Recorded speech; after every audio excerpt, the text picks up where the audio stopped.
नमस्कार, सोनीज किचन या व्लॉगमध्ये पुन्हा एकदा तुमचं स्वागत आहे। तर मैत्रिणींनो, थंडीचे दिवस चालू आहेत आणि थंडीच्या दिवसात भरपूर अशी बाजारात मेथी येते। तर आज आपण मेथीपासून मस्त अशा मेथीच्या पुऱ्या बघणार आहोत। अगदी हेल्दी आहेत आणि टेस्ट तर अप्रतिम लागते। तुम्ही एकदा कराल तर सारखे अशा ह्या पुऱ्या करून खाल।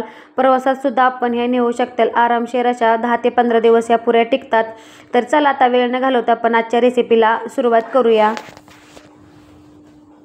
तर पुरी बनवण्यासाठी इथं मी गव्हाचं पीठ घेतलेलं आहे। तर इथं मी 2 वाटी एवढं गव्हाचं पीठ घेतलेलं आहे। स्वच्छ असं चाळून घेतलेलं आहे। त्यासाठी इथं मी 1 वाटी एवढी मेथी असते ना, तर ती घेतलेली अशी बारीक कट करून। तर ह्याच्यात आपल्याला अजून काही ॲड करायचं असेल तर तुम्ही कोथिंबीर वगैरे सुद्धा ॲड करू शकता। तर अशा प्रकारे बारीक चिरून घेतलेली आहे मेथी। फक्त त्याचे असे वरचे भाजी घ्यायची आहे, देठं घ्यायची नाहीत। आलं, लसूण, मिरची आणि जिरे घेतलेले आहेत। थोडेसे तीळ घेतलेले आहेत। बेसन पीठ घेतलेले आहे 2 चमचा आणि मिरची पावडर घेतलेली आहे। आता हे बेसन पीठ आहे ते ह्याच्यामध्ये घालून घ्यायचं आहे। ह्याच्यात आपण रवासुद्धा घालू शकतो। तर ह्याच्यात मी तीळ घेतलेले आहे, तर तीळ पण घालायचे आहेत। थंडीचे दिवस आहे त्याच्यामुळे तीळ हे तर घालणं आवश्यक आहे।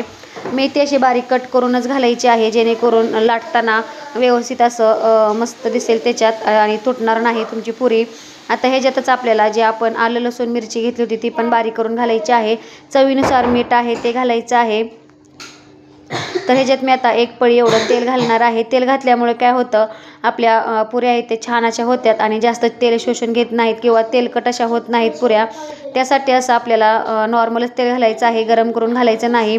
आता 1 चमचा मिरची पावडर घातलेला आहे आणि आता जी आलं लसूण पेस्ट घेतलेली होती ना, तर ती घालून घेत आहे। तर ह्याच्या मी जिरे, मिरची आणि आलं आणि लसूण घातलेलं आहे।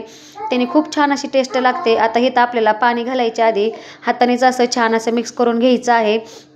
तर चांगलं असं पिठाला सगळ्या वस्तू आहेत ना त्याच्या चोळून घ्यायच्या आहेत, जेणेकरून छान असं एकसारखं सगळीकडं मीठ वगैरे लागल, मेथी वगैरे व्यवस्थित अशी मिक्स होईल। तर अशा प्रकारे छान असं मी मिक्स करून घेते। मिक्स करून झालेलं आहे। आता आपण थोडं पाणी घालून छान असा ह्याचा घट्टसर असा गोळा बनवून घ्यायचा आहे। जसं आपण चपातीला भिजवतो ना, त्याच्यापेक्षा थोडंसं असं घट्ट मळायचं आहे, जास्त पातळ मळू नका। तर चला मी पीठ अशा प्रकारे हे भिजवून घेते। तर अशा प्रकारे इथं मी पीठ भिजल्याच्या नंतर अशा प्रकारे पुऱ्या लाटून घेतलेल्या आहे। तर एकसारख्या पुऱ्या येण्यासाठी मी मोठी चपाती लाटून घेतली आणि जे आपली डब्याची झाकणं असतात ना, त्याच्याने असं मी एकसारख्या पुऱ्या लाटलेल्या आहेत। तर जास्त पातळ नाही करायच्या, जाडच ठेवायच्या आहेत। तर बघू शकता अशा प्रकारे इथं मी जाड घेतलेल्या आहेत पुऱ्या। आता इथं सर्व पुऱ्या करून झालेल्या आहेत। तर एकदमच सर्व करून घ्यायच्या, म्हणजे जेणेकरून तळण्यासाठी एकदमच असं सुरुवात करता येईल। आता तेल चांगलं कडकडीत गरम करून घ्यायचं आहे आणि तेल भरपूर घ्यायचं आहे। एकदम अशा आपण 2 ते 3 अशा पुऱ्या घालू शकतो। अशा प्रकारे तेल पसरट कढई घ्यायची आहे आणि तेल पण भरपूर घालायचं।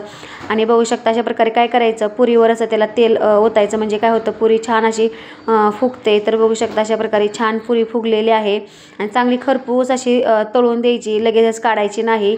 जास्त पण फुल गॅस ठेवायचा नाही पुरी तळताना किंवा जास्त पण कमी ठेवायचा नाही। मीडियम फ्लेमवर आपल्याला ह्या पुऱ्या आहेत ना छान अशा खरपूस तळून घ्यायच्या आहेत। जर का तुम्ही फुल गॅसवर तळचाल ना, तर लगेच त्याचा कलर चेंज होतो आणि पुरी आहे ते नंतर थंड झाल्यावर मऊ पडते, अशी एकदम लूज पडते। तर जरा तुम्हाला खुसखुशीत पाहिजे असेल ना, तर मीडियम आचेवर ही पुऱ्या आहेत ना छान अशा तळून घ्यायच्या। तर बघू शकता अशा प्रकारे मी एकदमच अशा 3 पुऱ्या टाकून घेतलेल्या आहेत आणि त्याचा कलर बघू शकता किती छान असा चेंज झालेला आहे। मस्त असा सुगंध सुटलेला आहे नुसत्या मेथीचा। तर अशा प्रकारे आपल्याला इथं पुऱ्या तळून घ्यायच्या आहेत। इथं पुऱ्या आहेत ते छान अशा तळून झालेल्या आहेत। तुम्ही तर कलर बघू शकता किती मस्त असा आलेला आहे आणि छान अशा टम्म फुगलेल्या आहेत। तर पूर्ण त्याच्यातलं तेल आहे त्याचा प्रकार नितळून घ्यायचं आहे। तर आता सगळं संपूर्ण पुऱ्या मी अशा प्रकारे तळून घेते। इथं आपल्या मस्त अशा हिवाळा स्पेशल मेथीच्या पुऱ्या तयार झालेल्या आहेत। तुम्ही आरामशीर डब्यात घालून प्रवासामध्ये ह्या पुऱ्या नेऊ शकता, मुलांना शॉर्ट ब्रेकसाठी ह्या पुऱ्या देऊ शकता। तर आजची रेसिपी कशी वाटली नक्कीच मला कमेंटमध्ये सांगा आणि व्हिडिओ आवडल्यास प्लीज लाईक, शेअर, सबस्क्राईब करा आणि अशा प्रकारे तुम्ही सुद्धा मेथीच्या पुऱ्या करून बघा। आता तुम्हाला इथं मी हाताने तोडून दाखवते, बघू शकता किती खुसखुशीत अशी झालेली आहे, मस्त अशी झालेली आहे। टेस्ट तर अप्रतिम लागते। तर ह्या हिवाळ्यामध्ये तुम्ही सुद्धा ह्या पुऱ्या करून बघा। अजूनही तुम्ही माझ्या चॅनलला सबस्क्राईब केलं नसेल ना, तर प्लीज लाईक, शेअर, सबस्क्राईब करा आणि असंच माझ्या चॅनल कनेक्ट राहा, जेणेकरून माझ्या नवनवीन रेसिपी बघायला भेटतील। तर चला आता नेक्स्ट व्हिडिओमध्ये भेटूया, तोपर्यंत धन्यवाद।